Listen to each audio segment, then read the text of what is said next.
悦子さんは67歳、誰にも知られていないけれど、かつては伝説の料理研究家、影山陽子として名を馳せた敏腕料理人でした。彼女の料理は心も体も満たす最高のごちそうだったのです。息子夫婦との同居が始まり、悦子さんは張り切りました。久しぶりの家族の食卓。さあ、召し上がれと、愛情たっぷりの手料理を並べます。けれど、嫁の早苗さんはいつも不満顔でした。お母さんの料理は、見た目が古臭くて、インスタ映えしないわ、もう作らないでくださいと、冷たい言葉を浴びせます。早苗さんが頼むのは、高くて見栄えのいいデリバリーばかり。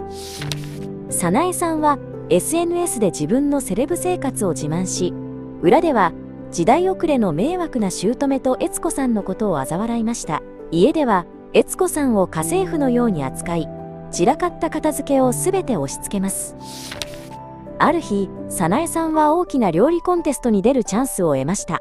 優勝すればグルメブロガーとして書籍化が約束されるのです。料理のできない早苗さんが頼ったのは悦子さんの秘伝レシピでした。盗もうとしているのを悦子さんに見つかると、早苗さんは逆上しました。こんな古臭いものに勝ちなんてない早苗さんは、悦子さんの大切なレシピノートを破り捨て、床に投げつけました。もう黙っていることはできません。悦子さんは決意しました。彼女はコンテストの審査員を務める窮地の中、料理雑誌の編集長に連絡を取ります。そして悦子さんは自分の本当の正体を明かしました。私が伝説の料理研究家、影山陽子です。編集長はようやく時が来たとばかりに深くうなずきました。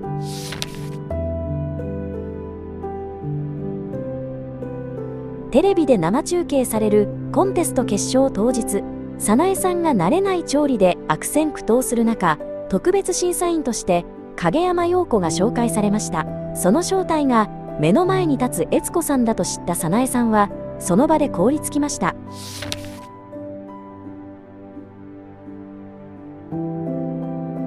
悦子さんは数百万人の視聴者の前で早苗さんの悪行のすべてを冷静に暴露し、さらに早苗さんが盗もうとした料理を完璧に再現してみせました。